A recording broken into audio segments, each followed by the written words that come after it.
Have you ever wondered what it feels like to sleep every night next to someone who is secretly plotting to kill you? Not an enemy on the battlefield, but your beautiful wife, the saintly mother of your children. Hello, I'm Walter. I am 82 years old, and I am a living witness who survived 3 assassination attempts by my own wife.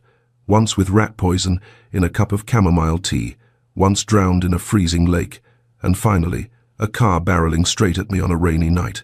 They called me crazy. My father-in-law, a respected doctor, had me committed to a mental asylum to cover up his daughter's crimes. I lost everything, my dignity, my assets, and I almost lost my life. But God kept me here for a reason.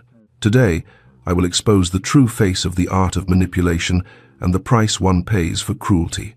If you are listening from anywhere in the world, please leave a comment and subscribe, because there are truths that need to be spread, even if they shake your faith. There are stories that, no matter how painful, must be told. I'll start from the beginning. Otherwise, you won't understand how a man raised amid so much care and love ended up in this situation. I was born in 1943, right in the middle of World War II, in a small town in rural Pennsylvania.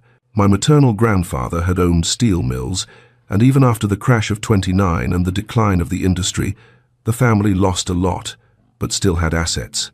My grandmother, Mrs. Betty, and my mother, Miss Dorothy, were heiresses of the kind that had a respected last name. My father died when I was 7 years old in an accident during a business trip. I remember little of him, but I remember my mother cried a lot at the wake in the Victorian estate, full of people in black, the smell of flowers. She was 28 years old when she became a widow, beautiful, young, but she decided she would dedicate herself to me, and that's what she did. After my father died, it was just the 3 of us in the estate. Me, my mother, and my maternal grandmother. The 2 were heiresses, living off the income from the family properties. They didn't need to work, thank God, because back then, a widow with a small child didn't have many options. You know how it is? We had Ruth, the housekeeper, who had worked at our house since before I was born. I had everything: a big room, toys, good clothes, education at a private prep school, but at the same time, I was a shy, insecure boy, kind of awkward talking to outsiders. I think from being protected so much, I became kind of naive to the world, you understand. When I was 16, my mother met a man. His name was Paul. He owned a hardware store in town. He was a hard-working, honest man, a few years younger than her. At first, my grandmother didn't like it. "Dorothy, you are a respected widow, a mother. What will people say?" But my mother, for the first time in her life, stood up to my grandmother. "Mother, I am young. I raised my son. Now I want to live too," they argued. It was the first time I saw my mother raise her voice to my grandmother, and my grandmother, surprised, ended up giving in. "But he will have to live here. I won't let you leave this house." Paul accepted. They got married in 1959. I was scared. I thought he would want to boss me around or take my mother away from me. But Paul was different.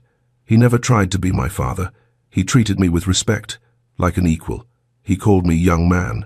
He asked my opinion on things, included me in adult conversations. We got along well. I accepted the marriage just fine. I was actually happy to see my mother smiling again after so many years as a widow. The following year, Harper, my sister on my mother's side, was born. My God in heaven, how I loved that girl. I was 17 when she was born, considered an adult back then, but I turned into a complete fool for her.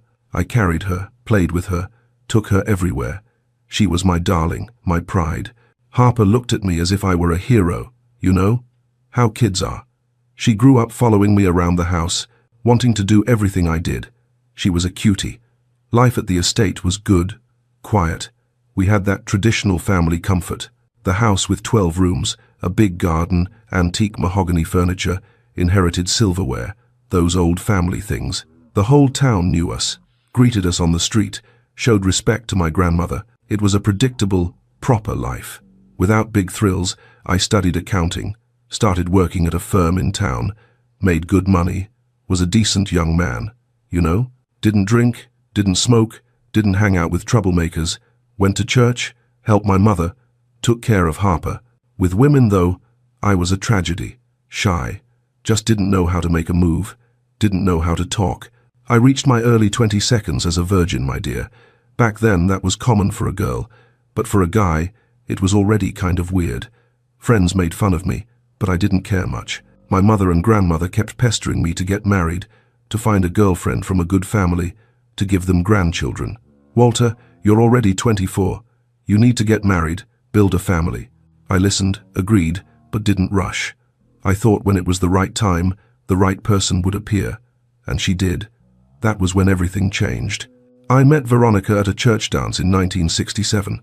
I was 24. She was too. I remember everything about that day, as if it were yesterday. The pale pink dress she wore, the way her natural blonde hair fell on her shoulders, the light eyes that seemed to see right through us. She was beautiful, truly drop-dead gorgeous, the kind of woman that when she walks into a room, everyone stops to look. She had a movie star body, the face of a saint, and the delicate manner of a girl from a good family. I looked at her and thought, a woman like that would never look at a common guy like me. Veronica was the daughter of Dr. Henry, the most important doctor in town. Everyone knew the family. Wealthy, influential, respected. I had seen Veronica a few times from afar, but had never spoken to her. That night at the dance, I was leaning against the wall, drinking a soda when she came up to me alone, smiling. "You're Walter, right?" she asked. I almost choked. "Yes, that's me. I'm Veronica. I've seen you around. You work at the accounting office on Main Street, don't you?" "Yes, I do." "You're shy, aren't you?" She laughed. But it wasn't a mean laugh. It was engaging. "Relax. I don't bite." She kept talking to me all night. Asked about my work, my family, my tastes.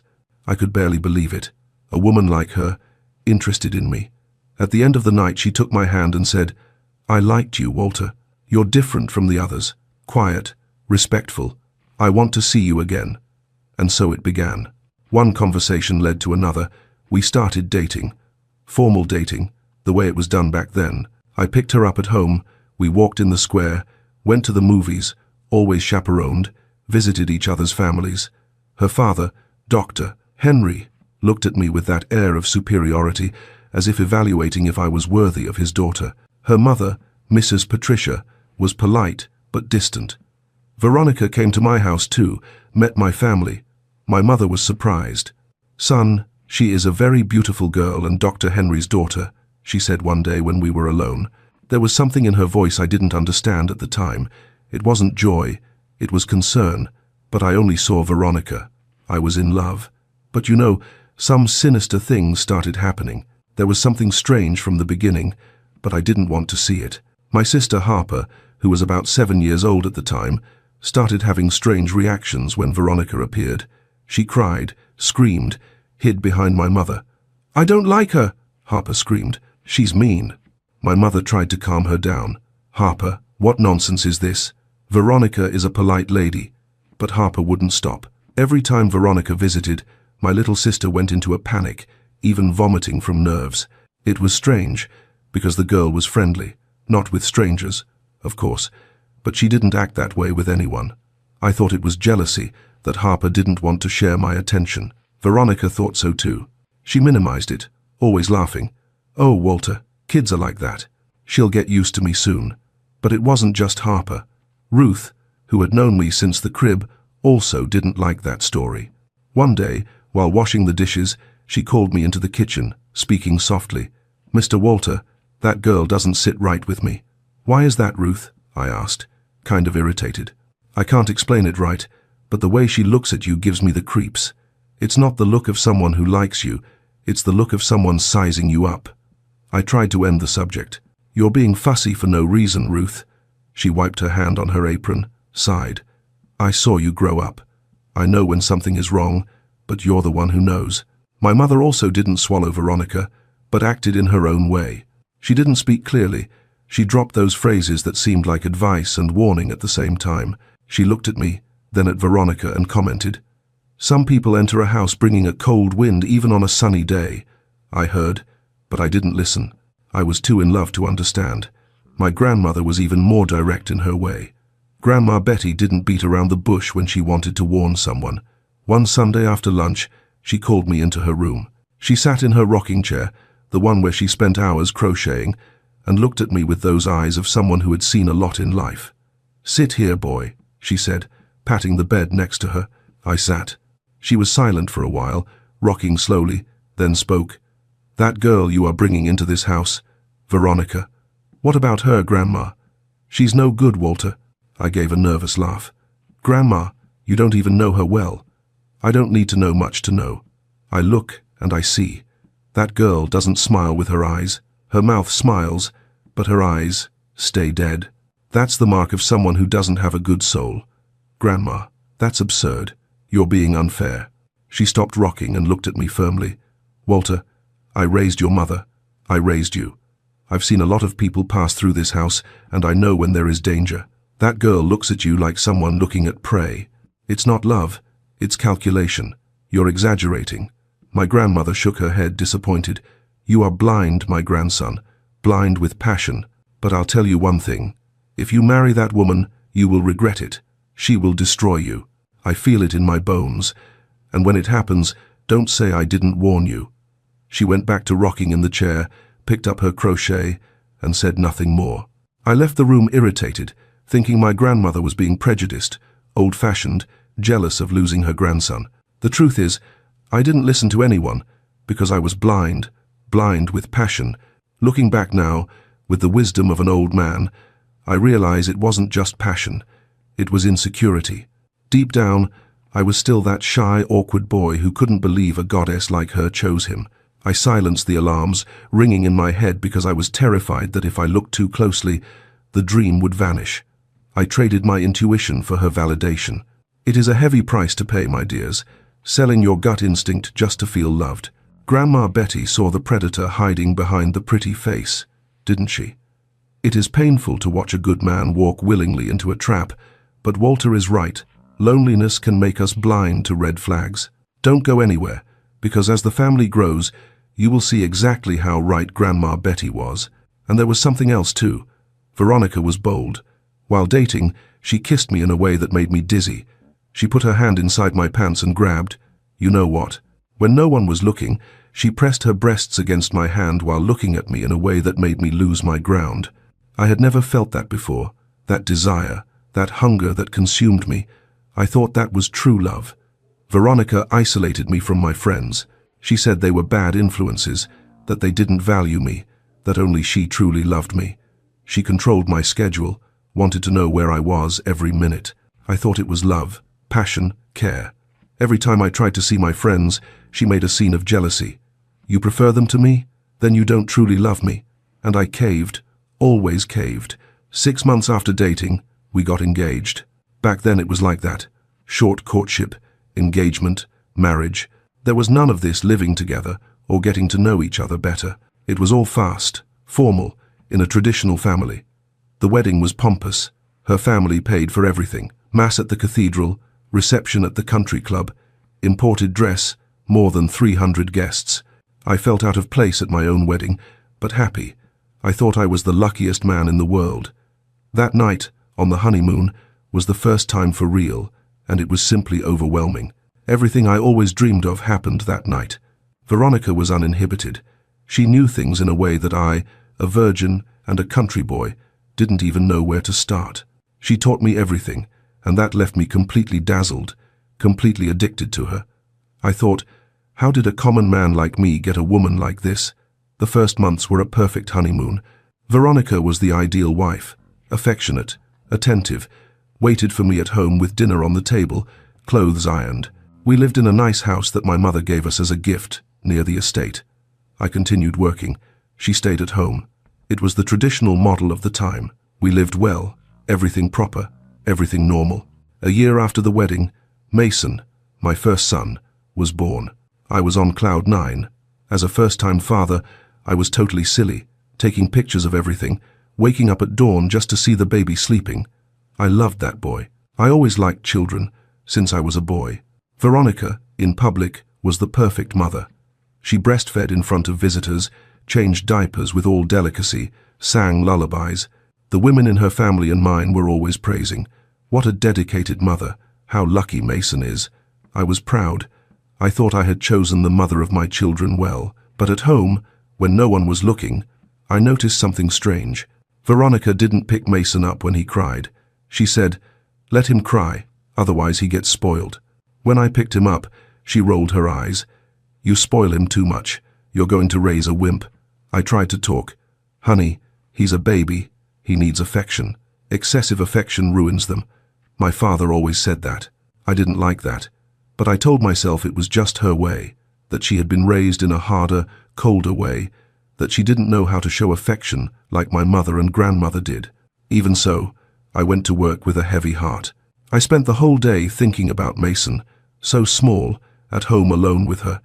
It bothered me in a way I couldn't explain. Veronica took care of him, bathed him, changed him, fed him, but it was all mechanical, like someone fulfilling a task. She treated the boy almost like he was a house ornament, something to show to others. The essential was missing. There was no love in the gaze, no lap, that cuddling that a mother has with a child.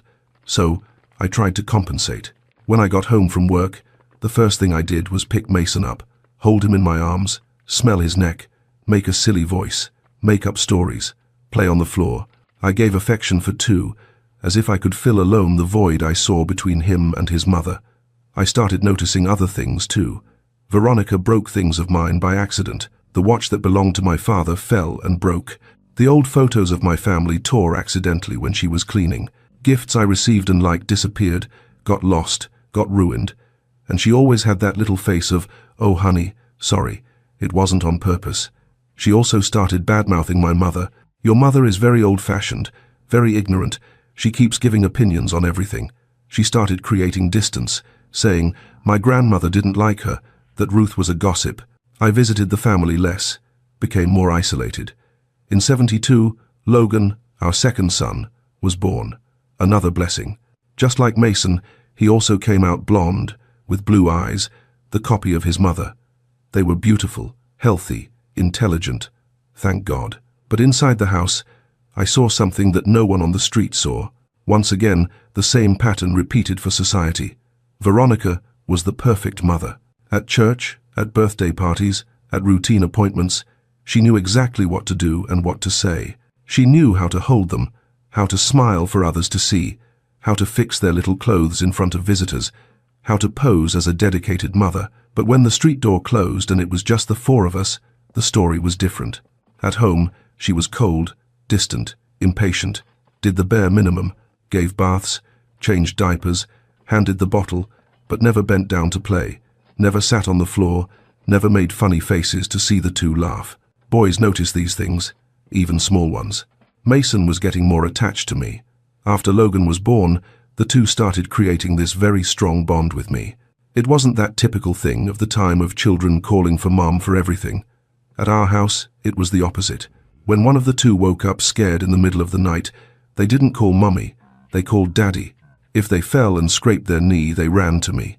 When I got home from work, it was a party. They came running, one on each leg, hugged me, laughed loudly. With her, it was different. They fulfilled almost a formality. She gave a quick kiss on the forehead, fixed one's hair, the other's shirt, and that was it. I saw my children growing more attached to me than to their own mother. They slept better in my lap than in hers. They calmed down faster when I held them, when they smelled my scent, when I rubbed their backs. And that, while it filled me with love for them, filled me with worry. Because one thing is the father being present, another thing is the mother not being there, even being inside the same house. And I started to notice something that scared me. Veronica sometimes looked at the boys with nothing. A complete void, as if they meant nothing to her. It was a frozen, distant, frightening look. But I tried to convince myself that I was imagining things, that it was her tiredness, that every mother has hard days. Her family was another issue.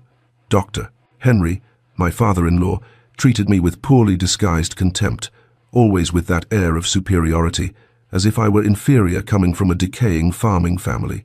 As he said, Mrs. Patricia, the mother-in-law, was cold, unfriendly, only spoke to me when strictly necessary. They spoiled Veronica, agreed with everything she said, made me feel small in my own house when they visited. I swallowed everything silently, because I thought that was just how it was, that the son-in-law is always treated poorly by the wife's family, that I needed to endure it for the love of Veronica and the boys. But inside me, A small voice began to say, "Something is wrong, very wrong. I was 32, married for 7 years, father of 2 small boys. Life was not happy, but it was stable, you know. I worked, took care of the children, tried to keep the peace at home. Veronica was acting strange, happier, more dressed up, going out more. She said she was going to her mother's house, going shopping, visiting friends. I was suspicious, but I had no proof of anything. And when I asked, she flipped the table, made a scene, cried, said I was a sick, jealous man. Now let me introduce you to Gary. He was our neighbor, a common guy, married to Susan, no children. We got along well, talked occasionally, but weren't close friends or anything. He seemed like a good guy, hard-working, quiet. It was a Saturday afternoon. I was at home with my mother, who had come to visit the grandchildren. Harper, my sister, was there too, already a young lady of 15. The boys were playing in the backyard. Beautiful, quiet day. Suddenly, we heard a noise at the door. Loud knocks, screams. I opened the door and it was Gary, drunk, and crying. Red eyes, clothes all wrinkled, smelling of whiskey from a mile away. "Walter, Walter, I need to talk to you," he yelled, staggering. "Gary, what happened, man? You're drunk, go home." "No, I won't. I need to talk. I love her, Walter. I love Veronica. She is mine. You don't deserve her. You don't know how to make her happy. I do. I love her." The world stopped. My mother let out a scream. Harper started to cry. The boys came running, scared. And I stood paralyzed, not understanding, thinking I was having a nightmare. What? What are you talking about? Veronica, your wife. We love each other. We've been together for 2 years. She said she's going to leave you, that she's going to be with me. I came to get her. Then he forced his way into the house, pushed me, started shouting her name. I tried to hold him. We fought. He punched me in the face, another in the stomach. I fell. He kicked me. I was bleeding. My mother screaming, the children crying and him yelling, "Veronica, Veronica, come with me. I love you." The neighbors started coming out to their windows, to their doors. The whole street was watching. When Veronica arrived, coming from her mother's house, she found that hell. Gary in tears, me on the floor bleeding, my mother trying to help me, the children terrified, the whole street watching, and she played the role of her life. She started screaming, crying, feigning despair. "My God, Gary, have you gone crazy? Get out of here. I don't want you. I love my husband. Help, someone call the police." She ran to me, hugged me, screamed, "Honey, protect me from him. He's sick. He's always stalking me." I always refused. "I don't want him.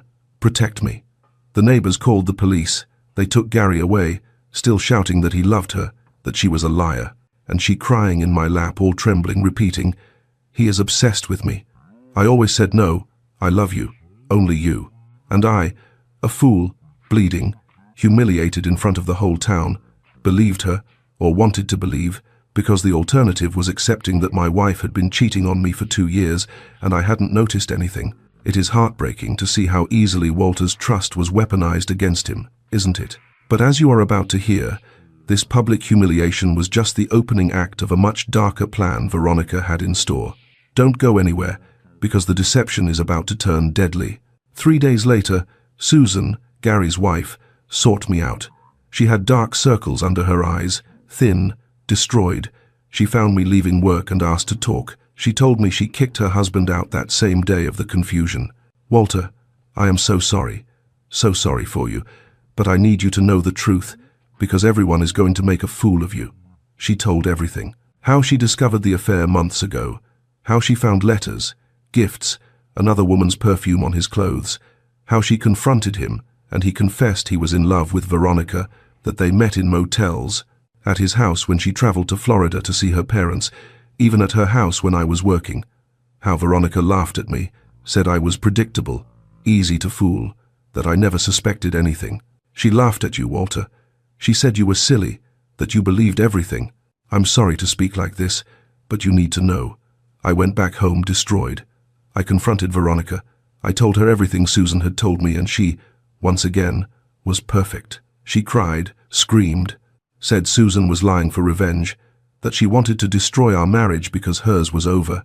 Said Gary invented everything because he was obsessed, that he stalked her and she always refused. She played the victim game with such perfection that I believed it again. You're going to believe a drunk and an angry wife? I love you. I am your wife, mother of your children. How can you doubt me? And she hugged me, kissed me, took me to bed and used sex, as she always used, to control me. I stayed for the boys, I said, but deep down it was because I didn't have the courage to accept the truth. The whole town commented. I was the cuckold who didn't notice. She was the poor thing who was harassed by a madman. And Gary, he disappeared from town, expelled, humiliated, destroyed. A few months after the scandal with Gary, I started feeling sick, stomach pains that wouldn't go away, vomiting, weakness, dizziness. I woke up at dawn sweating cold, my stomach burning. I thought it was gastritis, ulcers, those things from people who get too nervous. I went to the doctor, went to several, even my father-in-law, Dr. Henry. I consulted. Everyone said the same thing. It's stress. You went through strong emotional trauma. Your body is reacting.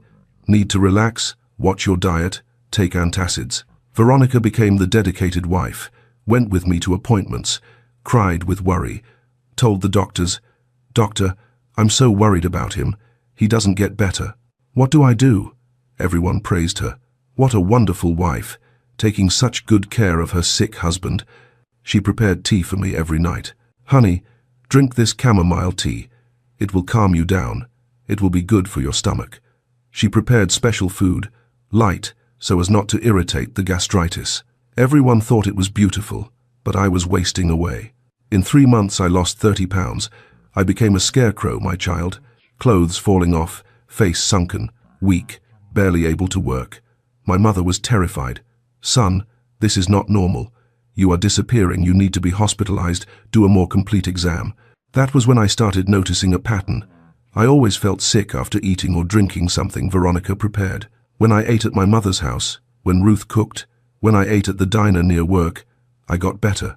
But at home, with her food, with her tea, I got worse.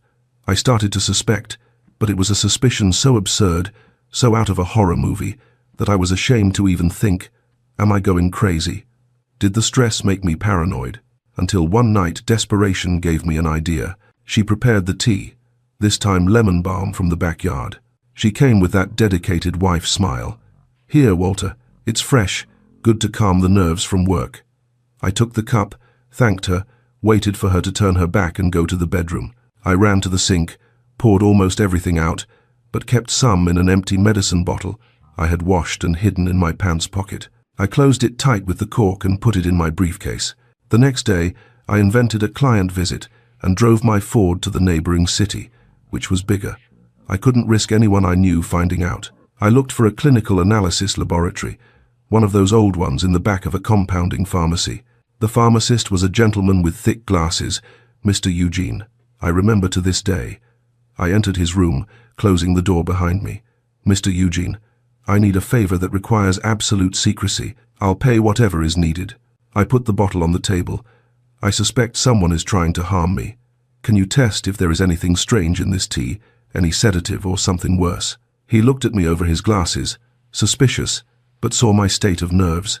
He took the bottle, smelled it. "Look, son, toxicological analysis is serious business, but I'll run some reagent tests here. Come back in 3 days, and keep your mouth shut." Those were the longest 3 days of my life. I lived in a theater inside my own home. I didn't eat or drink anything she gave me directly. I invented that I had gastritis, that the company doctor ordered me to cut tea and coffee at night. "Oh, Veronica, I had too big a lunch today. I'm stuffed." She looked at me sideways, insisted, but I held firm. When I returned to the neighboring city, Mr.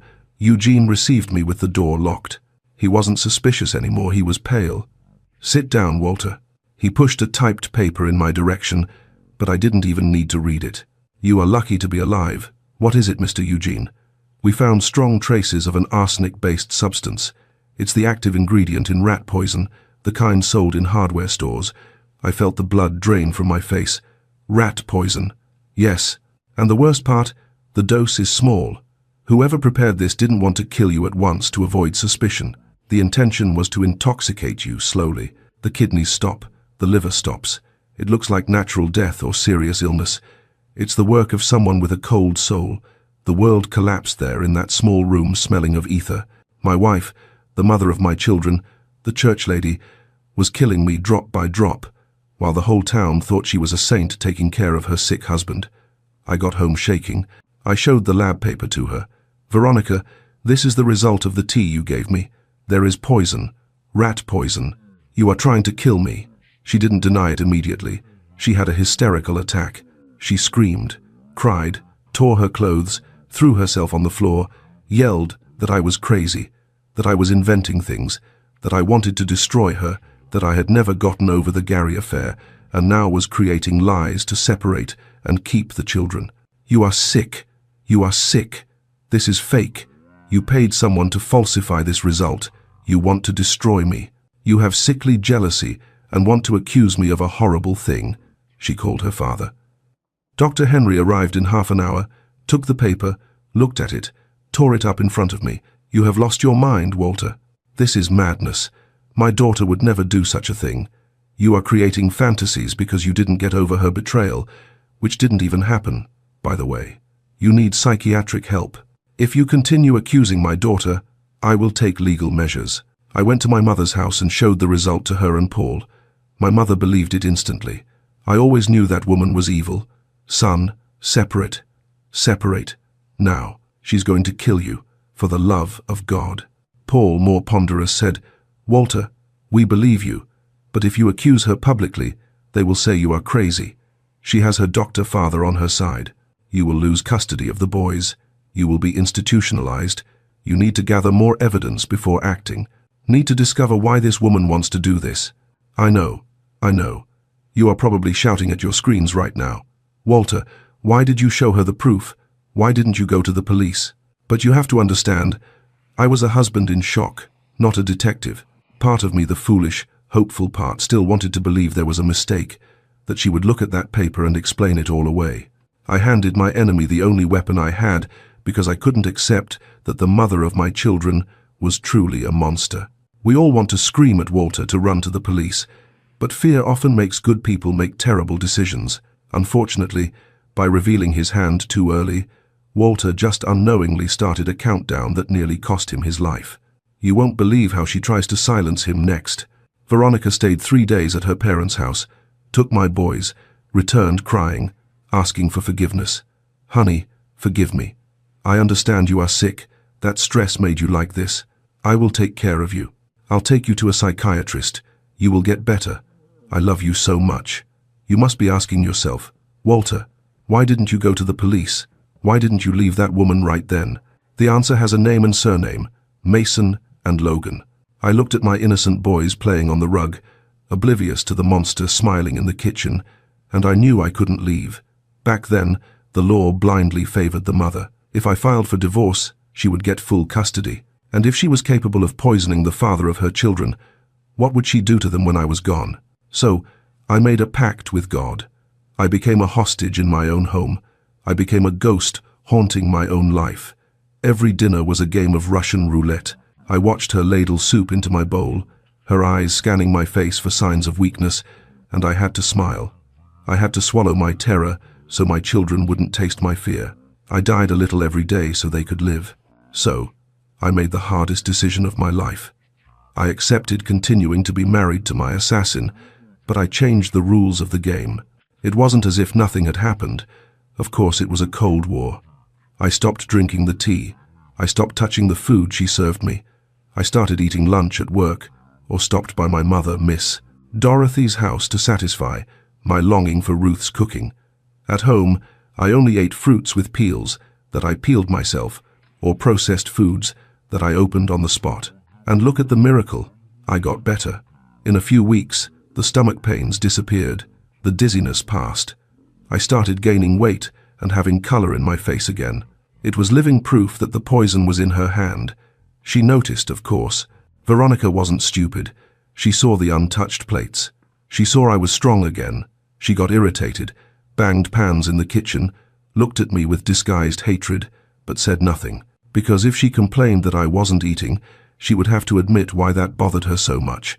And before you ask me how my children didn't get sick, her tactic was diabolical in its calculation. She didn't poison the family pot. At dinner time, she served the children food from the stove. But for me, there always came a plate assembled directly from the kitchen or a special soup she made separately. The children eat meatloaf and potatoes, Walter, but I made this broth just for you, to help your stomach which has been weak, she said with that sweet serpent voice. It was in this special food that the poison was. She took care of the children to keep up the facade of a perfect mother while trying to widow her husband at the dinner table. In bed, things also cooled down. I pulled away. I wasn't that passionate fool from the beginning anymore. This had already started right after the scandal of her supposed lover. I looked at her and saw the truth. Veronica remained a beautiful woman, stopping traffic, even after 2 children. The body was like a movie star. The smell was good, but inside I knew it was rotten. The love I had turned into contempt. I felt a bitter taste in my mouth just looking at her. I avoided it as much as I could. I turned to the corner, pretended I was sleeping, said I was tired. But a man is a weak creature, right? Sometimes days, weeks went by without anything, and she came with that way of hers, using those tactics that women know bring down anyone. Perfume, a touch, different lingerie. At those times I gave in, not for love, but for the necessity of the flesh itself. I didn't refuse. I played my role as a husband, but my soul wasn't there anymore. It was just a body, and as soon as it was over, I felt dirty, turned to the side, and asked God to get me out of that trap. A few months after the poison episode, Veronica had an idea. Honey, let's spend a weekend at my parents' lake house. Just the 2 of us, without the kids, without anyone. Let's try to start over, reconnect our marriage. I was emotionally exhausted. I lived that for the boys. She arranged everything. When I got back from work, everything was ready. I couldn't say no. So, I accepted. We left Mason and Logan with my mother. We went to an isolated lake house, no neighbors nearby. There was only a couple of caretakers who looked after the place and lived in a distant shack. The first 2 days were actually good. I can't deny it to you. I gave her a chance. Veronica was affectionate, attentive. We had a barbecue, talked, tried to be a normal couple. I almost relaxed. Almost. On the 3rd day, she suggested, "Let's go swimming. It's hot. The lake is beautiful." We went. The water was good, cool. We swam a little, played. I was starting to feel better, thinking that maybe things would improve, that she was right. We just needed to allow ourselves. Then she swam to the deep end. "Come here, honey. The water here is nicer." I went, and when I got close to her, it happened. She pulled me from below, grabbed my legs with a strength I didn't know she had, dragged me down. I tried to go up, but she held firm, with both hands on my thighs, pushing me down, down, down. I panicked, started thrashing, kicking, swallowed water. I thought, I'm going to die.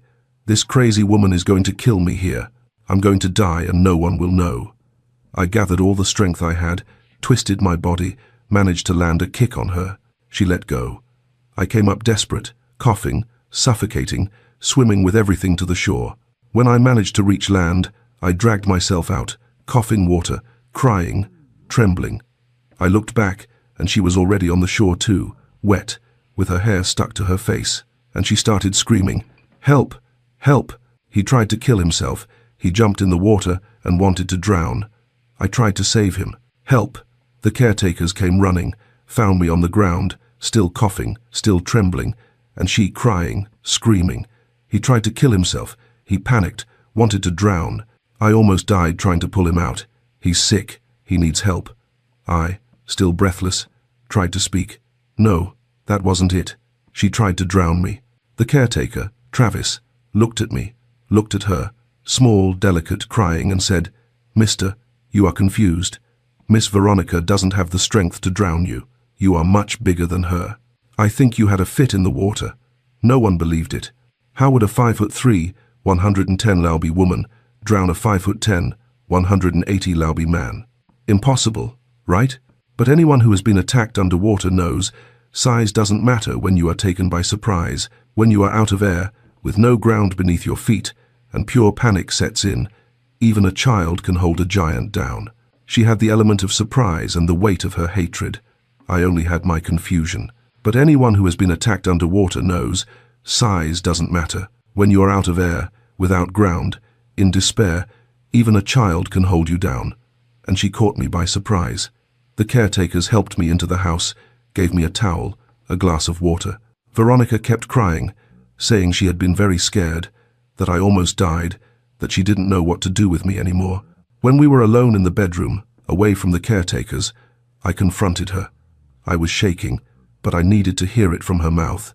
"Why did you do that, Veronica?" She stopped crying instantly. She looked at me with those blue eyes, empty, cold. "Did what, Walter? You tried to drown me. I felt your hands on my legs. You pulled me down." She sighed as if she were tired of me. "Walter, you are delirious. You panicked in the water, and I saved you. That's all. And that's when I couldn't take it anymore. Everything exploded. Were you poisoning me?" I shouted quietly so no one would hear. "And now you try to drown me. Why? Why do you want to see me dead? Tell me, what did I do to you? Is it so serious that the only price is paying with my life?" She looked at me for a few long seconds, and then, for the first time, the mask fell. She gave a tiny smile, almost imperceptible, and said softly, "Because I need to get rid of you." I froze. "What? Did I hear you right? I need to get rid of you, Walter. It's not possible to go on like this anymore. You are weak, with no future, no ambition. I deserved more, but my father would never accept a divorce. So, the solution is for you to die. Widow, young, with 2 children, heiress to everything, perfect. Then, I'd do what I want with my life." I couldn't believe what I was hearing. I thought I was going to faint. You are crazy." She shrugged, as if talking about the weather. "No, Walter, I'm just being practical." Then, we heard footsteps in the hallway. She went back to crying immediately, like flipping a switch. She held my arm, screamed, "Walter, please, don't say those things. You are scaring me. You need help." Hearing those cold, calculated words from a spouse is a nightmare no one should ever have to live through. But hold on, because Veronica is about to twist this moment of survival into the very trap that locks Walter away from the world. The injustice of what happens next will make your blood boil. And I realized at that moment that that woman was a witch. We went back to town the same day. She asked Travis, the caretaker, to go along, claimed she was afraid of me at the wheel. I went in the back seat, hands still trembling with so much hatred, trying to process what I had just heard. Did she really say that, or was I really going crazy? When I got home, I tried to speak again. Voice weak. "Veronica, did you say you want to get rid of me?" She turned her face to the window, cold, distant, and answered slowly, "I never said that, Walter. You are inventing things in your head. You are not well. What I said is what happened. You panicked in the water, and I saved you. You are confusing everything." I felt like I was losing my sanity. I started doubting my own memory. Had I imagined her confession? Was I really sick? Barely got home, Veronica called her father. I heard her from the other room, crying, voice trembling. "Dad, I can't take it anymore. Walter tried to kill himself today at the reservoir. He is saying horrible things, that I want to kill him, that I poison him. Dad, I'm afraid of him. I think he might do something to me or the children." My blood ran cold. She was planting the idea that I was the danger. It was already night. Dr. Henry arrived, and he wasn't alone. He brought a man in a dark suit, leather briefcase in hand, prescription glasses, serious air. "Walter," my father-in-law said, looking at me as if I were a dangerous stranger. "This is Dr. Frederick, a psychiatrist, a colleague of mine. We need to talk about what is happening to you." And then began the worst nightmare of my life. The psychiatrist committed me by force. They said I was a risk to myself and others. Diagnosis: psychotic break with persecutory delusions and suicidal tendencies. They took me in an ambulance to a psychiatric clinic in another city. 30 days committed. My child.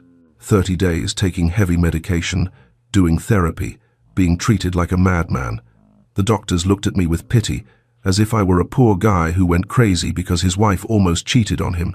"Walter, you need to accept that your wife is not trying to kill you. This is a fantasy you created because you didn't adequately process the trauma of the alleged betrayal. She loves you. She comes to visit you every visiting day." And it was true. She went every single visiting day. It was Thursday and Saturday, crying, bringing flowers, saying she prayed for me, that she loved me, that she would wait for me. The doctors and nurses thought she was wonderful. What a dedicated wife. How lucky you are. My mother also came to visit me, cried. Said she was going to get me out of there, that it was an injustice, but she couldn't do anything. Doctor. Henry had all the documents, all the reports. It was the word of a respected doctor against mine. I got out of there 32 days later, medicated, doped, confused. I went back home. The boys were scared. Daddy, are you sick? Are you better now? Mason was 7, Logan, 5. They didn't understand anything. They only knew their father had been hospitalized in a place for crazy people. I cried so much when I saw them. My emotions were raw. But don't think it ended there, no. 2 weeks after I left the clinic, the final blow came galloping. Dr. Henry wasted no time. He went to court asking for custody of my children. The allegation was cold and calculated. I was mentally unstable, a risk to the physical integrity of the boys. He said children couldn't live with a father who had psychotic breaks and delusions of persecution. According to him, the grandchildren should remain under the guardianship of the maternal grandparents until I recovered, and implied that this recovery might never happen. To the judge, he presented an impeccable dossier. All the reports from my hospitalization were there, signed by his colleagues. There was Veronica's tearful testimony playing the victim. There was the report from the caretakers at the reservoir confirming I tried to kill myself. And worst of all, even the laboratory in the neighboring city turned against me. The pharmacist, the same one who had looked at me with pity and confirmed the arsenic, now denied everything. Said he never found any poison or that the result had been inconclusive. Of course, Dr. Henry's arm was long and his pockets were deep. Either he bought the man's silence or threatened to shut down his pharmacy. That was when the penny dropped with all the weight of the world. I was very naive. I was stupid. If I had hidden that paper, if I had made a copy, if I had gone straight to the police instead of confronting Veronica, maybe I would have had a chance. But I showed my only weapon to the enemy, and they used it to dig my grave. And to complete the misfortune, as soon as I left the clinic, I lost my financial ground. I was fired. 9 years with the company, my child. Years of dedication, never missing work for no reason. Only during that poisoning time did I miss a few days, more because I couldn't stand up than because of laziness. But who wants to keep an employee who just got out of the loony bin? That's too much, right? The boss was polite, said it was budget cuts, but I knew the truth. Nobody wanted a madman taking care of the accounting. I got a good severance package, I can't deny. The compensation was high because of the length of service, but money in the hands of someone drowning turns to water. It was a bloody judicial war.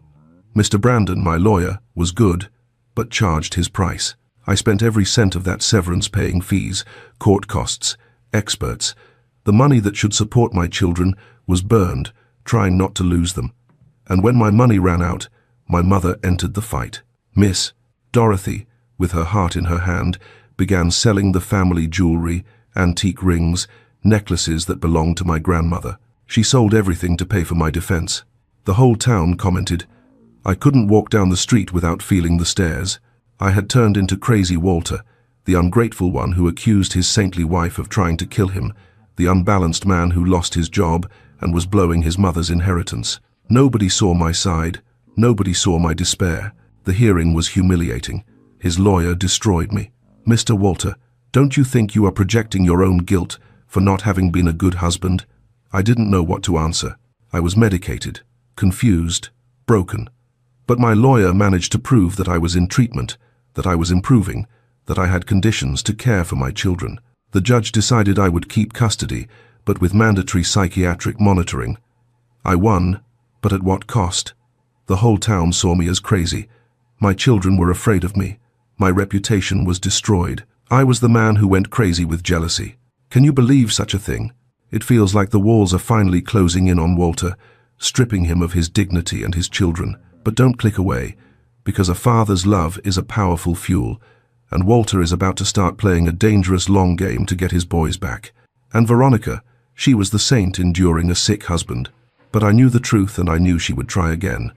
In those months following my hospitalization, I lived like a spy inside my own house. The routine had become a minefield. I knew I couldn't stay there, But I also knew I couldn't just walk out the front door and leave Mason and Logan behind. The fear of losing my children to Dr. Henry's influence and Veronica's madness paralyzed me, but I wasn't standing still. I was moving in the shadows. I went back to Mr. Brandon, that same old family lawyer who had handled my father's probate years ago. He was a trusted man of the old guard who had known my mother and grandmother forever. Our meetings were clandestine. I left the accounting office at lunchtime. I was doing odd jobs, then walked around the block to ensure I wasn't being followed, and entered his building through the back door. "Walter, the situation is delicate," he told me, leafing through the papers I had managed to gather. "Divorce in this situation is a war. Her father has influence, has money, and worse, has that psychiatric report from your hospitalization. If we file the request now, alleging attempted murder without material proof of the poison, the judge will look at the psychiatrist's report and say you are having another episode. They will take the children from you the same day. So, what do I do, Mr. Brandon? I sleep with the bedroom door locked. I don't eat anything in that house. My children are growing up seeing their father act like a stranger. Patience, my son. We need a slip-up from her. Something concrete. Something, doctor. Henry's money can't erase. Meanwhile, save money. Prepare a safe place. When we attack, it has to be to win." I went back home with my stomach churning. The atmosphere in the estate was unbreathable. Veronica noticed my movement, my coldness. She wasn't stupid. Her silence was worse than shouting. She watched me with that predator look, calculating, measuring. The poor children felt everything. A child is like a radar, picks up what we don't say. Mason, at 8 years old, already had that worry wrinkle on his forehead that shouldn't exist on any boy. One night, while I was eating a brown bag dinner I had brought from the street, he sat next to me at the kitchen table. The house was quiet. Veronica was in the shower. "Daddy," he started with a quiet voice, "why don't you eat the food Mummy makes?" I stopped with the fork in the air. What to answer? Daddy has a sensitive stomach, son. Mummy's food sometimes has seasoning that makes me sick. But you always eat out or eat this box food. Don't you like us anymore? That broke me. No, son, never think that. Daddy loves you more than anything. It's just a medical diet, boring adult stuff. He didn't believe it. I saw it in his eyes, but he accepted it because he wanted to believe. Veronica, for her part, kept up the theater in public. At Sunday Mass, at lunches at her parents' house. She was the image of perfection. I didn't go anywhere with her anymore. Our married life was over. I started sleeping in the boys' room on a mattress on the floor with the excuse that Mason was having nightmares. In truth, the nightmare was mine, and I used my children as a human shield because I knew she wouldn't do anything to me with them in the room. She stopped trying to seduce me. The needy wife phase had passed. Now we were in the phase of the huntress waiting for the prey to leave the den, and the prey left. It was a rainy Friday in November. The day had been heavy, light rain all day, that grey weather that makes us kind of down. I was doing a gig that day. An old buddy of mine, who knew my situation, called me, "Walter, I need help closing a complicated balance sheet here. If you can handle it, maybe I'll hire you permanently." It was a golden opportunity, my child. I needed that money, needed to get back to work. So, I stayed late at his office, doing a meticulous job with the numbers, wanting to show my worth. It was a test, you know. If I was good, I guaranteed the children's bread. I called home warning I would be late. My boys got distressed if I took too long. They thought I wasn't coming back. "It's fine. Don't be long," Veronica said on the phone. The voice was normal, too normal. I left the commercial building around 9:15 p.m. with renewed hope of getting the job. The street was deserted, poorly lit, with puddles reflecting the yellow light of old street lamps. The silence was broken only by the sound of my footsteps on the wet sidewalk and the distant noise of some car passing on the main avenue. I was walking towards the garage where I rented a spot for my blue Ford Falcon, which I took care of with all zeal. I was tired, head full, thinking about what Mr. Brandon had said about waiting for a slip-up. I barely knew the slip-up was coming at 50 miles per hour. It wasn't a sound at first. It was a vibration in the concrete beneath my feet. Then came the roar, an engine revving not to pass, but to kill. I turned around, and time seemed to freeze. Twin beams of light, blinding and white, pierced through the rain. They weren't on the road, they were on the sidewalk. They were hunting me. I saw her eyes through the windshield, wide and manic. She wasn't braking, she was accelerating. Walking along the wide sidewalk, the rain drumming against my umbrella, I suddenly felt the hair on the back of my neck stand up. It wasn't a sound at first, it was a vibration in the concrete beneath my feet. Then came the roar, an engine revving not to pass, but to kill. It was the sound of pure, mechanical rage. I turned around, and time seemed to freeze. Twin beams of light, blinding and white, pierced through the rain. They weren't on the road, they were on the sidewalk. They were hunting me. I saw the water splashing violently as the tires mounted the curb, and for a split second, through the windshield and the pouring rain, I thought I saw her eyes, wide, manic, fixed on me. She wasn't braking, she was accelerating. There was no time to reason, no time to think. It was pure survival reflex. I threw myself to the side in a desperate leap towards the recessed entrance of a shoe store. I hit my shoulder on the tiled wall, scraped my arm, fell awkwardly on the cold, wet ground. Vroom, crash. The wind of the car passed inches from my legs. I felt the heat of the engine, and then immediately the crash. The car, out of control, went straight past where I was a second before and hit a concrete pole on the corner full on. The noise was deafening, metal twisting, glass shattering, the dry sound of the impact against concrete. The pole swayed, the street light flickered and went out. Everything went dim. I stayed there, thrown on the ground, heart beating in my throat, breathing heavily. My God, they tried to kill me again. I got up dizzy, shoulder throbbing. Doors of houses started opening, people coming out in pajamas, asking what happened. I approached the crashed car. The front was destroyed, wrapped around the pole, hood up, smoke coming out of the radiator. I reached the driver's window, the glass shattered. I looked inside and there she was, Veronica, forehead bleeding, passed out over the steering wheel, body trapped in the wreckage, legs crushed by the dashboard that recoiled with the impact. She moaned softly, unconscious. "It's his wife," someone shouted behind me. "It's Mrs. Veronica." The world spun. In minutes, the ambulance arrived, the police arrived. Dr. Henry arrived before they even took her, alerted by some helpful neighbor. It was chaos. Firefighters cutting the metal to get her out. Dr.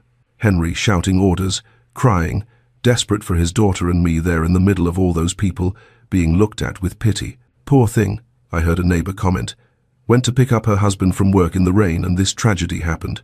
What a dedicated woman, my God. I wanted to scream. I wanted to shake that woman and yell. She didn't come to pick me up. I have a car. She came to kill me. She drove onto the sidewalk, but I couldn't. There, facing that scene, with her being carried on the stretcher, bloody, between life and death, I was the potential widower. If I opened my mouth to accuse her, right there I would be lynched or institutionalized again. It is a miracle Walter walked away from that curb, but the danger isn't over just because the car stopped moving. As the dust settles, you have to wonder, will this finally be the mistake that exposes Veronica, or will she talk her way out of this too? Let's find out. I had to play the part of the grieving husband perfectly. I knew that one wrong word, one slip of anger in front of those witnesses, and Dr. Henry would twist it to make it look like I had caused the crash, or worse, that I was crazy enough to believe my wife tried to run me over. I went to the hospital in the police car, giving a statement as a witness and shaken husband. "Did you see what happened, Mr. Walter?" the officer asked. "It was very fast, officer." I stammered, and it wasn't fake. I was in shock. The car lost control, jumped the curb. I jumped. "Wet road, right?" the officer completed, shaking his head. "And she, poor thing, must have been in a hurry to meet you. A fatality." At the hospital, the situation was critical. Veronica went straight to surgery. Cranial trauma, multiple fractures in her legs, broken ribs puncturing her lung. I stayed in the waiting room alone, with clothes dirty from the fall and scraped arm burning. The children she had left with my mother-in-law before leaving to hunt me. Dr. Henry wasn't there with me. Of course not. He owned the town. He was inside, in the surgical block, monitoring everything closely, giving orders to the team. After hours of anguish, the double doors of the restricted area opened violently. Dr. Henry came out. He was still in green scrubs, mask hanging around his neck, and, my God, there were bloodstains on his apron, his own daughter's blood. He came towards me like a furious bull. The nurses looked from afar with fear. "If she dies," he stopped in front of me, trembling with rage, with the smell of ether and blood impregnated on him. "If my daughter dies on that table, it's your fault, Walter." "Mine?" I asked, shrinking in the chair. "Yours." I saw her state in there. I saw what that steering wheel did to her chest, and she was there. At that time of night, because of you. I swallowed hard.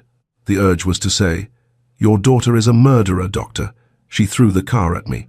You created a monster." But fear for my children without a father silenced me. That man had the power of life and death in there. The days that followed were a surreal nightmare. Veronica was in a coma for 2 weeks in the ICU. Dr. Henry practically lived in there. He controlled everything: who entered, who left, what doctors wrote in the chart. The whole town prayed for her. They made prayer chains at church for the recovery of our dear Veronica, exemplary mother and wife, victim of a fatality while caring for her husband. I went to visit. I had to go. I entered the ICU under the watchful eye of my father-in-law. I saw that small body full of tubes, machines beeping, and felt a mixture of feelings that almost drove me crazy. I didn't want her to die. I am a Christian. I don't wish death on anyone. But deep down, a shadowy voice whispered, "If she goes, you are free. If she goes, the fear ends. If she goes, the boys are saved." And I felt like a monster for thinking that. But then I looked at her hands, those delicate hands on the white sheet, the same hands that prepared the tea with poison, the same hands that pulled me to the bottom of the reservoir, the same hands that held the steering wheel and aimed the car at my body on that sidewalk. And the pity passed. Only terror remained, because I knew, if she woke up, if she survived, she would come back more furious than ever. She had tried 3 times. She wasn't going to stop. And now, with the whole town pitying the poor accident victim, she would have the perfect disguise. Anything that happened to me after that would be seen as the husband's sadness or accident. I was watching over the sleep of my executioner, praying for God to give me a way out while Dr. Henry glared at me from the other side of the ICU glass, as if I were the cancer of his daughter's life. Little did he know his daughter was the cancer of mine. Veronica came home almost 3 months after that rainy night. She didn't come back walking. She came back in an ambulance carried by orderlies straight to a hospital bed that Dr. Henry ordered, installed next to our double bed. The dynamic of the house changed completely. I made it clear to my father-in-law, "Doctor, I won't take care of her. I am a husband on paper, but I am not a nurse. And after everything she did, I don't have the stomach to bathe or feed her." He, however much he denied it, knew the poison story was real, because he was the one who tore up the only proof I had. He huffed, called me insensitive, but hired a private nurse, Mrs. Barbara, a robust and serious lady, to stay with her 24 hours a day. She would live there with us, would have some days off, and I would have to take care of her on this day with no escape. My life started to get back on track. That gig I did the night of the accident worked out. The business owner liked my work and hired me permanently. I left early, worked all day, and on the way back, stopped at my mother's house to pick up the boys. They practically lived there. Now we only went home to sleep. I gave up my bed to the caregiver. It was better for her, and continued sleeping with the boys. Veronica lived in the shadows, hidden from the world. That vain woman who loved to parade at Sunday Mass in her silk dresses and high heels now refused to stick her nose out of the house.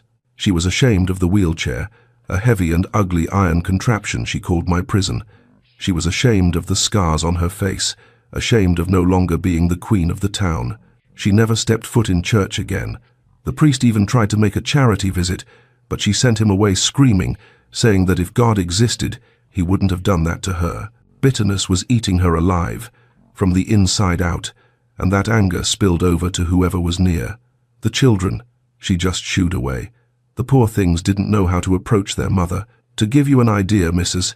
Barbara, that first experienced nurse her father hired paying a fortune, didn't last 30 days. She asked to quit, saying she preferred to starve than be humiliated like that. Then Dr. Henry had to hire another one, this time a younger girl, recent graduate, pretty and full of patience.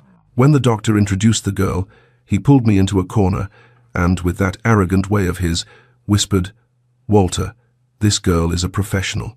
Don't push your luck and try anything funny with her. Hear me. I looked at him with infinite weariness. The man thought I still had the head to think about chasing skirts inside that cursed house. Doctor, I replied, the only thing I want from this house is peace to raise my children. You can bring Miss America to take care of her. It makes no difference to me. My head is not on that, no. That was when the past knocked on the door. One night, I was eating dinner alone in the kitchen when the doorbell rang. It was the police, the sheriff, and a deputy. My heart froze. I thought, there, Dr. Henry invented something to arrest me. But the sheriff took off his hat, entered, sat at the table and said, Mr. Walter, we need to talk. A witness appeared today at the station. An old Jeffrey, night watchman on your office street. I held my breath. What did he say, Sheriff? He said his conscience wouldn't let him sleep. He said he saw the accident. Said Mrs. Veronica wasn't passing by chance. Said she was stopped at the corner with the car off and lights out waiting for you to leave. And that when you appeared on the sidewalk, she turned on the car, turned on the high beams and accelerated with everything towards you. The sheriff looked me in the eye. Serious? Old Jeffrey said it wasn't an accident, it was attempted murder. Do you confirm this? I could hear the television on in the living room. My children were there. I thought about the poison. I thought about the reservoir. I thought about everything I suffered in silence. I looked at the sheriff and, for the first time in years, spoke the truth without fear. I confirm, Sheriff. Everything he said is true. She tried to kill me and it wasn't the first time. The sheriff nodded, closed his notepad and said, Then we have a serious problem here, Mr. Walter, because if this is true, her accident wasn't a fatality, it was the consequence of a crime. I'm opening an investigation tomorrow morning, and Dr. Henry won't be able to hush this up because the watchman's statement is already registered and signed. That night I prayed to God, thanked him. He hadn't forgotten me as I had thought. Justice was coming. The investigation fell like an atomic bomb on that small town. If before my name was whispered as the crazy one, now the Miller name circulated on lips as synonymous with scandal and crime. Dr. Henry, accustomed to ordering everyone around, tried using the old tactics. First he tried bribery, offered an obscene amount to old Jeffrey, the night watchman, to change his statement. But old Jeffrey, a simple and God-fearing man, said no. Then the doctor tried intimidation, threatened the sheriff with transfer to the middle of nowhere, called congressmen, pulled strings in the capital, but there was a force that even his money couldn't stop. Gossip. The news ran faster than a powder trail. At the bakery, at the square, leaving mass, it was all anyone talked about. Did you hear? Veronica didn't have an accident at all. She tried to kill her husband by running him over, and they say before that she tried to poison him. The town that used to pray for Saint Veronica, the martyr in the wheelchair, now looked askance. People started connecting the dots. They remembered my sudden weight loss months before, my forced hospitalization that no one explained properly, her isolation after she returned from the hospital. The Miller family's mask of perfection fell and shattered on the floor. The day of the hearing was the tensest day of my life. The courthouse was full of curious onlookers outside. Veronica had to testify. It was the first time she left the house since coming back from the hospital. Arrived in an ambulance, was placed in the wheelchair, and entered via the side ramp, trying to hide her face with a silk scarf. But her eyes distilled hatred. She was livid. In front of the judge, a serious and old man in the district. She tried to maintain the victim pose at first, cried, said it was persecution by me, that I was obsessed. But when confronted with old Jeffrey's firm testimony and my detailed confirmation of everything I suffered, she lost control. The armor cracked. She started screaming right there in the hearing room. It's a lie. They are in cahoots. She yelled, red with rage. Oh, if I had really run him over, I would have done the world a favor. That man is a hindrance. I wanted him dead anyway. I hate him. The silence in the room was absolute. The judge took off his glasses, looked at her, looked at Dr. Henry, who had his head down, and shook his head. There, in that outburst of malignant sincerity, she signed her own moral sentence. The judge didn't take long to decide. He granted me the legal separation on the spot. Back then, divorce wasn't straightforward like today, but the separation was granted. And the most important thing was what he did with the children. It was something that almost never happened back then. He took the boys from the mother and gave full custody to me. A father getting small children was very rare, see? But since she tried to kill me, and they proved she wasn't right in the head, there was no argument. The judge said bluntly, "These children are in danger near this mother. Now you ask me." And jail? Veronica wasn't imprisoned, of course. And do you know why? Because of her condition. As she was in the wheelchair, unable to move her legs, depending on help for everything, the justice system understood there was no way to send her to a common prison. The chair itself became her jail. She was trapped inside her own body. I left the courthouse with the paper in hand, feeling a weight of tons lifting off my back. But the final act was still missing. I needed to go back to that house to get my things and my children's things. The atmosphere in the estate was like a wake. With the inquiry open and the public scandal, the pressure inside those walls became unbearable. While I was packing my bags in the boys' room, Dr. Henry entered. He was finished, but still tried to maintain arrogance. Came to demand satisfaction from me, finger-pointing, trembling. "You destroyed my family, Walter. You threw the Miller name in the mud," he shouted. "I will destroy you. I will commit you to a place where no one will ever find you again." This time I didn't lower my head. I wasn't the grateful and submissive son-in-law anymore. I was a survivor. I stopped folding clothes, looked deep into his eyes, and said with a calmness that scared even myself, "You are finished, Doctor. The whole town already knows who you are. You have no power over me anymore. If you try to commit me again or lay a finger on me or my children, you will leave here in handcuffs along with her. The sheriff is just waiting for a reason." Finally, a ray of light breaks through the darkness of Walter's story, proving that the truth always finds a way to surface. But make sure you keep listening, because even with a witness, taking down a powerful family like the Millers won't be a simple fight without one final explosion of rage. He recoiled, shocked by my firmness. When I threatened Dr. Henry with handcuffs, he still looked at me with that contempt of someone sure they are right. To him, I was the villain who had destroyed his poor daughter's life. "Have you no shame, Walter?" he said, trembling. "My daughter is down there suffering, traumatized, talking that nonsense in court because she is depressed about the wheelchair, and you are still going to abandon her." I didn't answer. I continued packing my things, but Veronica, knowing her father was in the house listening to everything from her room, had a fit of fury. We started hearing the sound of things breaking, glass, porcelain, wood hitting the wall. Jessica, her nurse, came to ask for our help, said she couldn't calm Veronica down. Me and Dr. Henry, we ran to see. We entered the room and the scene was hellish. Veronica had thrown everything she could reach on the floor. Medicines, the lamp, glasses, picture frames. She was panting in the wheelchair, face deranged. She wasn't crying. She was red, neck veins popping in a fury I had never seen.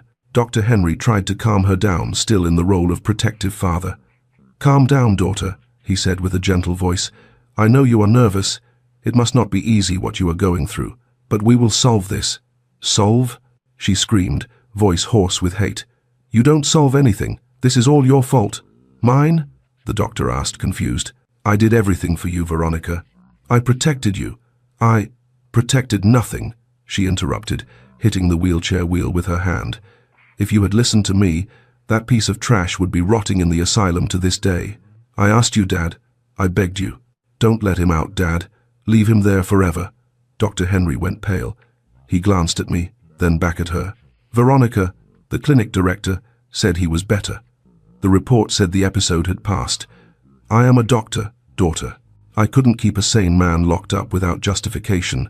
She let out a dry, cruel laugh. "Doctor, you are Dr. Henry Miller. You own this town. You have money. Since when does a medical report stop someone who has money, Dad? You could have bought that director, could have paid for him to write that Walter was dangerous, that he was schizophrenic, that he could never see the light of day again. It is your fault I am in this chair from hell," she yelled at the top of her lungs. The old doctor took a step back, as if he had been slapped in the face. His eyes widened.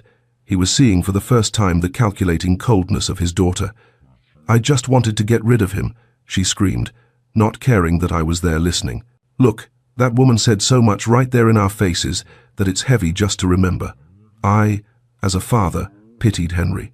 The disappointment was wide open on his face. Veronica let out laughs that froze my spine. She seemed possessed by something evil. In that final moment inside the room, what I witnessed wasn't a family argument. It was the autopsy of a sick relationship. I stood there, just observing, and for the first time in years I saw the naked truth, stripped of any illusion or fear. I saw Dr. Henry shrink. That man who always seemed like a giant, who walked through town puffing out his chest like a pigeon, suddenly seemed tiny. He was facing his daughter, and I realized with frightening clarity, he never ruled anything in that house. He just paid the bills and cleaned up the mess. Who really ruled? Who was the true authority? The evil force that moved the pieces on that board was always her. I looked at Veronica in that wheelchair and saw not a drop of regret. I didn't see any sadness.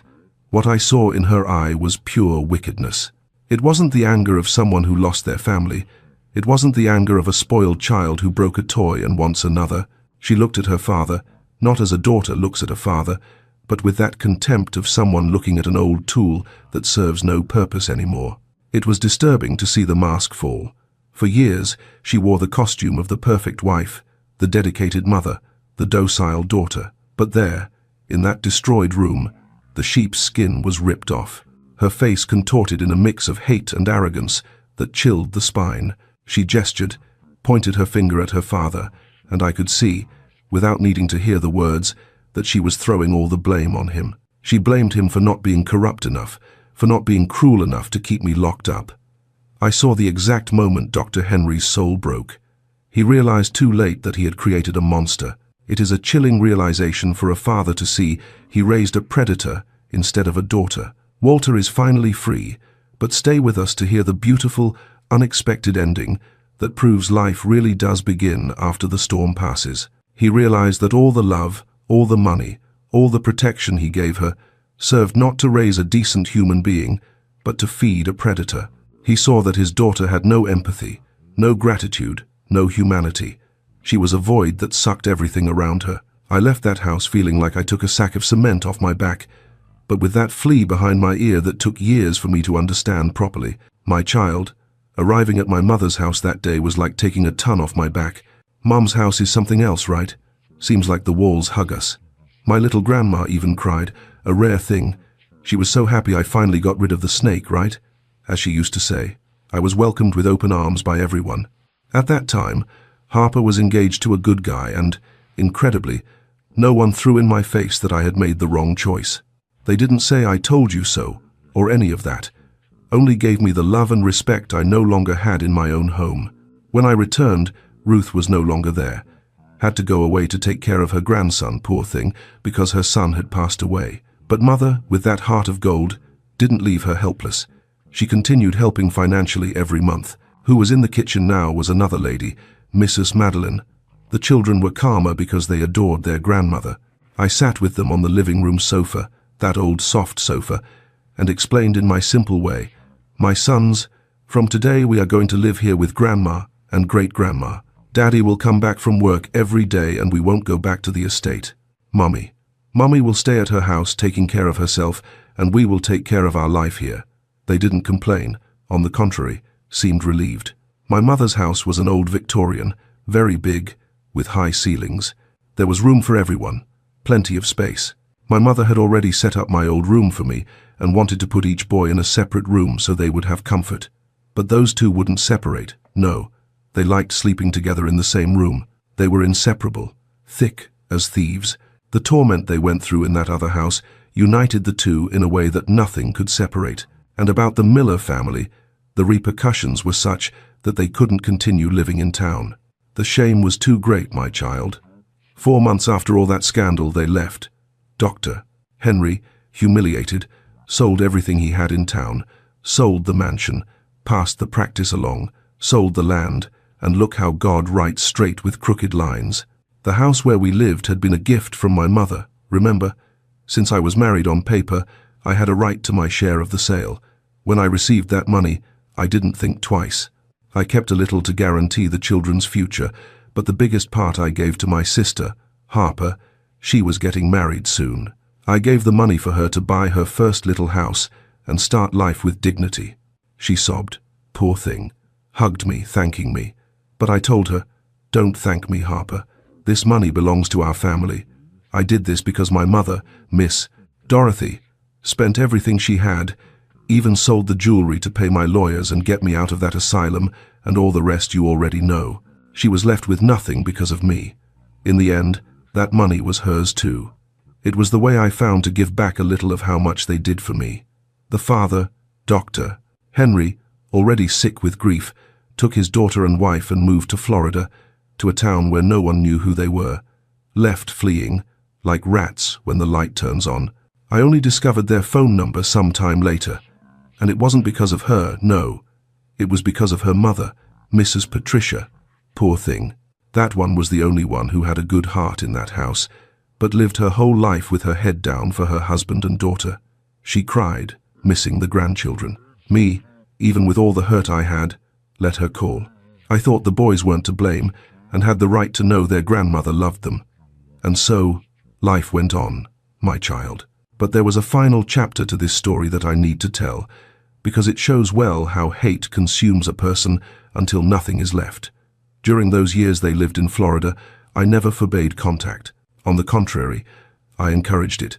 Mrs. Patricia, poor thing, called once a week to talk to the grandchildren. Dr. Henry sometimes spoke too, kind of awkwardly, but spoke, asked about school, grades, gave some basic grandfather advice. But Veronica always had an excuse. Headache, bath, a visitor that didn't exist, feeling sick from the wheelchair. The truth is, she couldn't stand hearing the boys' voices because they were living proof of her failure. They were proof that I won, that I was raising them well without her, and her pride was greater than motherly love. In the beginning, Mason and Logan still asked, "Dad, doesn't Mum want to talk to us?" I didn't lie. I said, "Mum is feeling sick, son. She'll talk another day." But over time the boys stopped asking. They understood. A child feels when they are not welcome. That hurt them. Of course it hurt. But the life I offered here at Grandma's house was so full of love, comfort, attention, that this pain became smaller. You know how it is? 13 years after they left, the phone rang at dawn. It was Mrs. Patricia, voice broken with crying. Veronica had died. It wasn't an accident, nor heart. It was the body that gave up on her. She had a generalized infection caused by bed sores, those horrible wounds from staying in the same position too long.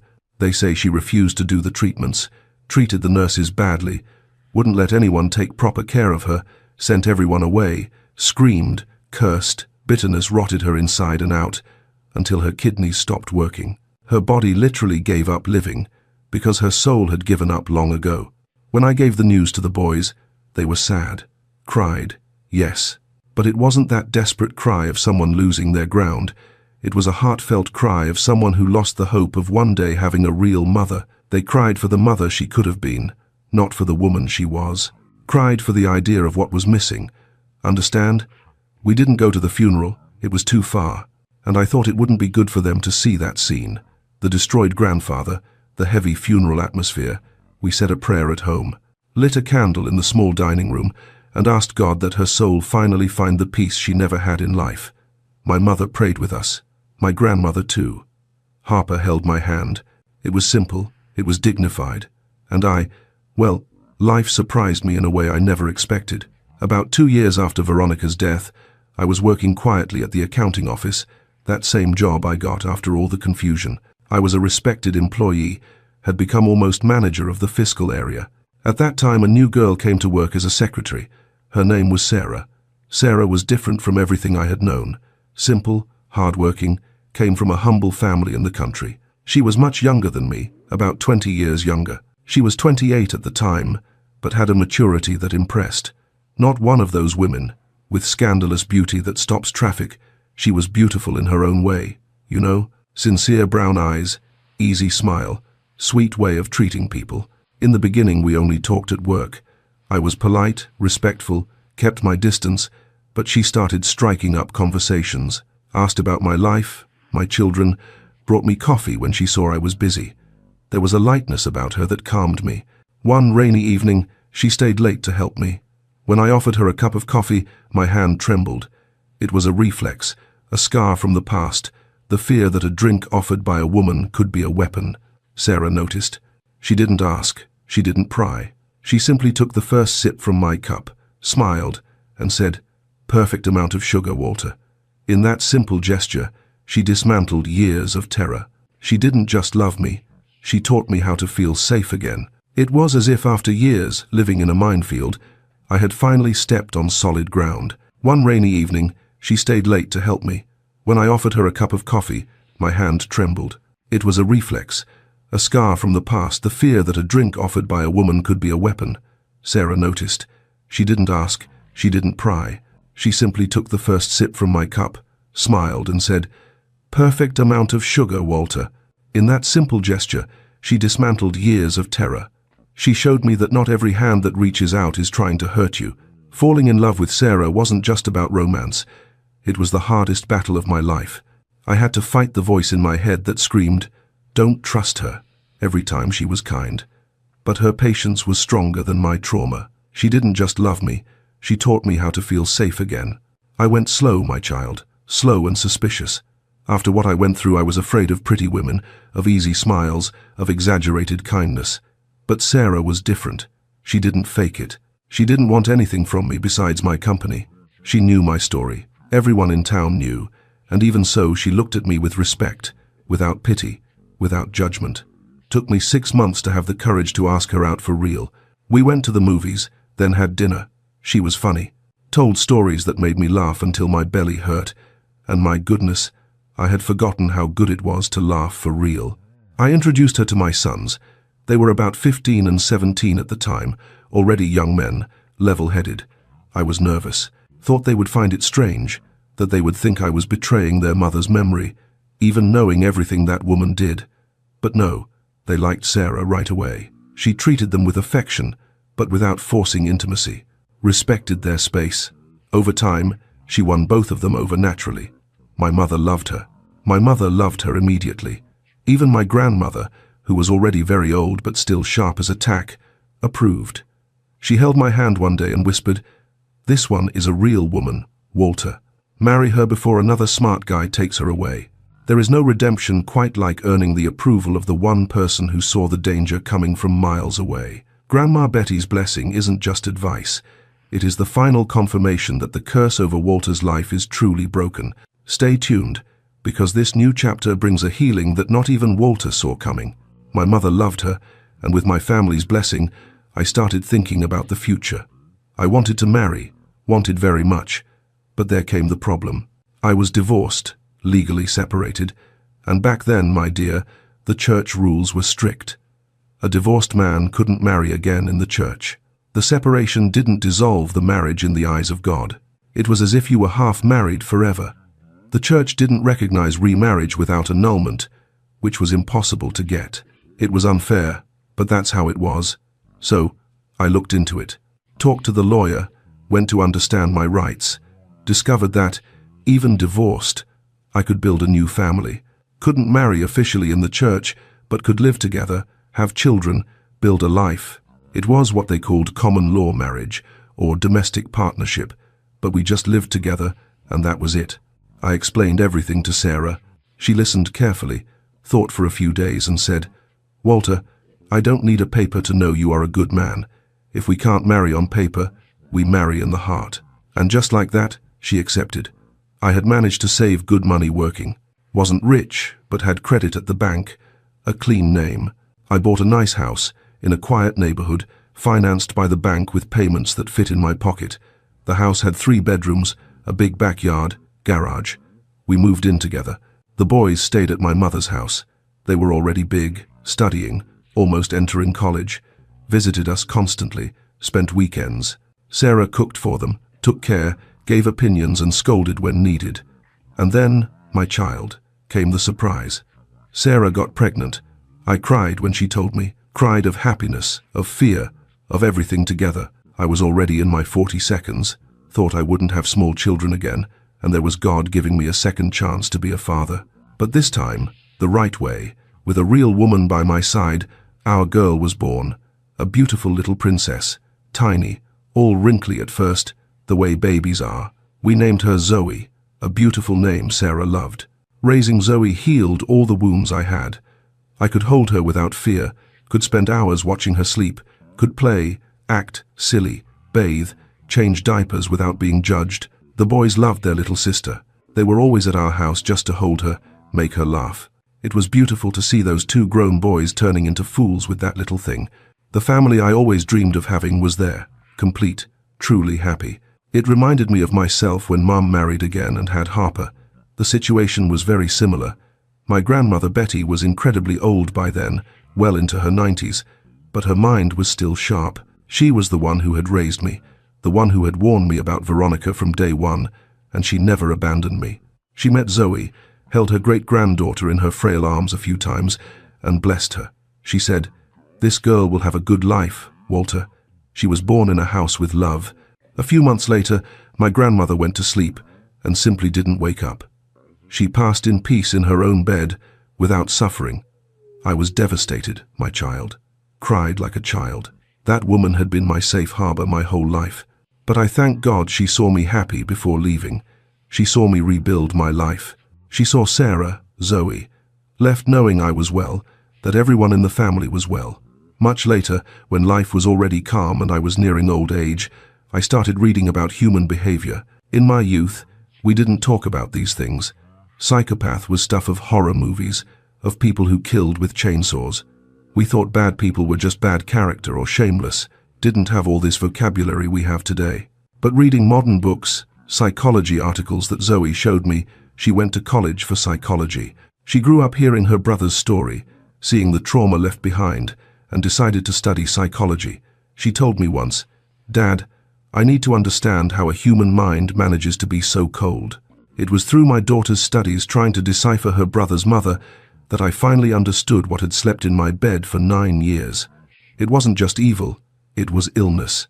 Discovered there are people born without the capacity to feel guilt. People who view others not as human beings, but as objects to be used. Read about malignant narcissism, about how these people believe they are the center of the universe, that they are special, that society's rules don't apply to them. Read about how they manipulate, lie, create perfect masks to deceive everyone. Everything fit perfectly. Veronica didn't cheat on me with Gary for love or passion. She never confessed this, but I believe with all my heart it was true. She did that because she could, because it was fun to fool the silly husband, because she needed another man's adoration to inflate her ego. And when she was discovered, she didn't feel shame. She felt anger for being caught and immediately flipped the game, playing the victim. This is classic of these sick minds. The fault is never theirs. The poisoning. My God, how blind I was. She watched me waste away day after day and felt no pity. She served me poison with a smile on her face, playing the role of dedicated nurse, receiving praise from the whole town. She fed on that theater. Others' suffering didn't touch her. What mattered was her image, her control over my life and my death, and the relationship with her father. Books say these profiles usually parasitize those close by. Dr. Henry was the perfect host. Rich, influential, vain. She manipulated him her whole life, using his fragility, the pride of being the princess's father, to get everything she wanted. She turned him into an accomplice to crimes, without him even realizing the gravity of what he was doing until it was too late. On that final day, in her room, when the mask completely fell, I saw the true face of psychopathy. It wasn't a monster with sharp teeth. Today, at 82, I look back and thank God for every day. My sons, Mason and Logan, married well, are present fathers and dedicated husbands. Zoe, my youngest, also formed her family and gave me 3 beautiful grandchildren. In total, I have 7 grandchildren who are the joy of my old age, filling this house with life. Sarah is here by my side to this day. We grew old together, white hair, wrinkles, joint pain and all. But she still looks at me with that same affection as when she was a girl. Still makes coffee the way I like. Still holds my hand when we sit on the sofa to watch television. That is a true companion, partner in life. My mother, Miss Dorothy, lived until she was 87, saw all grandchildren grow, met great-grandchildren. My sister Harper lives nearby. We see each other every week, have lunch together, catch up. She always thanks me for helping her at the start of life, but I say no need to thank. Family is for that. Paul, my stepfather, died shortly after my mother. He was a good man, a loyal companion. I cried a lot at his funeral, and life still saved a surprise for the end, the kind we struggle to believe. In 2003, the phone rang. It was a lawyer from Florida looking for Mason and Logan. My sons were called for the reading of their grandfather's will. Dr. Henry left everything that remained to the two grandsons. It wasn't that king's fortune he had back in the day, because sickness and shame consumed a lot, but it was still good money. Their grandmother, Mrs. Patricia, had already died more than 10 years earlier. The old man lived alone his last years. My sons went to visit him at the end. They pitied their grandfather. Sometimes, when I'm alone in the backyard watering the plants, I think about everything I lived. I think about the nights I slept in fear, the days I thought I wouldn't survive, the despair of being trapped in a marriage with a woman who wanted to see me dead. My dears, they often say, live well, and heaven will arrange the rest. I believe that is true. Veronica spent her whole life calculating, hating, and playing the victim, only to wither away in her own bitterness, lonely and in pain in the wheelchair she called her prison. And I, the one she wanted to erase, am sitting here now, at 82, surrounded by the laughter of my grandchildren and the warm hand of Sarah. I tell this painful story not to spread hatred, but to tell you this. The sweetest revenge is living a truly happy and healthy life. Never let the cruelty of others turn you into a bitter person like them. If you also believe that good will eventually triumph over evil, and if my story has given you any hope, please support me by hitting the subscribe button and sharing this video. Every subscription is a statement that justice still exists. Remember, darkness cannot defeat light, and the truth, no matter how deeply buried, will one day sprout.